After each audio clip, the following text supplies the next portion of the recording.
गरिबांचे पैसे खिचडीच्यासाठी आलेले स्वतःच्या मुलीच्या अकाउंटमध्ये फिरवणारा नालायक हा संजय राजाराम राऊत याने आमच्यावर बोलू नये. तू गरिबांच्या खिचडीवर जगणारा तू नालायक आणि काटायस. हिरवे गुलाल उडवले, पाकिस्तान जिंदाबाद सगळीकडे म्हटले, हिरवे पाकिस्तानचे झेंडे फिरवले, त्याच्यामुळे आमच्या हिंदू समाजाने तुम्हाला चोख उत्तर दिलं आणि हिंदुत्वादी विचाराचं सरकार निवडून आलं. म्हणून काय यांच्या डोंगरामध्ये हिरवी मिरची लागली आहे का? डोंगरामध्ये हिरवी मिरची लागली आहे का? हिंदू धर्मात राहून औरंग्याची चाकरी करायची, मोहम्मद अली जिनाची टाटायची, एवढं तर माझ्याकडून होणार नाही. जे आमच्या जितुद्दीनचं होतं. दोन भाऊ कोणाच्या कुटुंबाकडे एकत्र येत असेल तर कोणाला वाईट वाटणार? चांगली गोष्ट आहे ना. कोणाच्या कुटुंबाकडे परत एकत्र येत असेल तर चांगली गोष्ट आहे. महाराष्ट्राच्या जनतेने 2024ला एकाला 20 आमदार दिले, दुसऱ्याला 0 दिलेले आहे. भरपूर ताकद आम्ही एवढं घाबरलो आहे की आम्हाला झोप लागत नाहीये. एवढी भीती वाटते आम्हाला लोकांना. भारतीय जनता पक्ष आमच्या जिल्हाध्यक्षांना घाम आलाय, मला घाम आलाय की आता आमचं कसं होणार. एवढी मोठी ताकद आहे. एकाकडे 20 आमदार आहे, दुसऱ्याकडे 0 आहे. बाप रे. आणि आमच्याकडे 132 आहे. तो कशी तुलना होणार आमची या दोघांबरोबर? आम्हाला दोघांना फार चिंता वाटते आता. आम्ही काय पाकिस्तान वरून आहे काय? आम्ही काय पाकिस्तान वरून आहे का? काय हो, आम्ही सगळे पाकिस्तानचे आहेत का? त्यांचं म्हणणे की ठाकरे ब्रँड टिकला पाहिजे. ठाकरे ब्रँड टिकला पाहिजे. ठाकरे ब्रँड हिंदुत्व सोडल्यामुळे संपलेला आहे. बाळासाहेब ठाकरे आणि हिंदुत्व हे अटूट नातं आहे. ज्यांनी आज हिंदुत्व सोडलं त्यांना हे असेच रसातळाला गेलेले आहे. म्हणून ठाकरे ब्रँड हे हिंदुत्व सोडल्यामुळे आहे. मला एक लक्षात घ्या.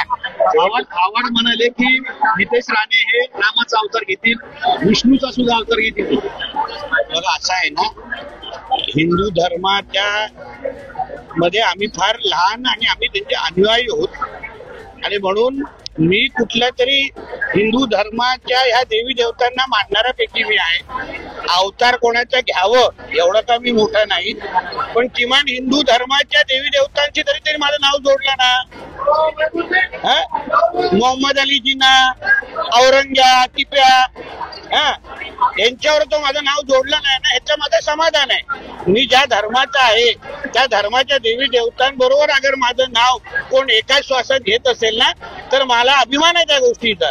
पण हिंदू धर्मात राहून औरंग्याची चाकरी करायची, मोहम्मद अली जिनाची चाटायची, एवढं तर माझ्याकडून होणार नाही. जे आमच्या जितुद्दीनचं होतं. हिंदू धर्माच्या मध्ये आम्ही फार लहान आणि आम्ही त्यांचे अनुयायी आहोत. आणि म्हणून मी कुठल्या तरी हिंदू धर्माच्या ह्या देवी देवतांना मानणाऱ्यापैकी मी आहे. अवतार कोणाचं घ्यावं एवढं का मी मोठा नाही, पण किमान हिंदू धर्माच्या देवी देवतांची तरी माझं नाव जोडलं ना. मोहम्मद अली जिना, औरंग्या, टिप्या, यांच्यावर तो माझं नाव जोडलं नाही ना, ह्याचं माझं समाधान आहे. मी ज्या धर्माचा आहे त्या धर्माच्या देवी देवतांबरोबर अगर माझं नाव कोण एकाच श्वासात घेत असेल ना तर मला अभिमान आहे त्या गोष्टीचा. पण हिंदू धर्मात राहून औरंग्याची चाकरी करायची, मोहम्मद अली जिनाची चाटायची, एवढं तर माझ्याकडून होणार नाही. जे आमच्या जितुद्दीनचं होतं. अरे जो एक्झाम मध्ये कॉपी होऊन पास होतो तो कसा लेख लिहू शकतो? शेमडी मुलं कधी लेख स्वतःची परीक्षा लिहित नाही. तो भाजपने त्याने आयुष्यात कधी स्वतःची परीक्षा दिली आहे का पहिले त्याला विचारा. कोण जाऊन मग सांगेल स्वतःचे लेख हे कोणीतरी लिहिलेले आहेत, याचा फक्त फोटो छापलेला आहे म्हणून त्याचं लग्न होत नाहीये. भाजपने सगळे फिक्सिंग करूनच हे सगळं झालं असं राहुल गांधी भाजपने सगळी. बघा असं आहे ना, हिंदू धर्म आणि हिंदुत्वाच्या नावाने ह्या निवडणुकीमध्ये हिंदू समाजाने आम्हाला निवडून दिलेला आहे. आमचं सरकार हे हिंदुत्वादी विचाराचं आहे. मग असेच लेख लोकसभेच्या निवडणुकीच्या नंतर का लिहिले नाही? का तुमचे खासदार थोडे जास्त आले म्हणून?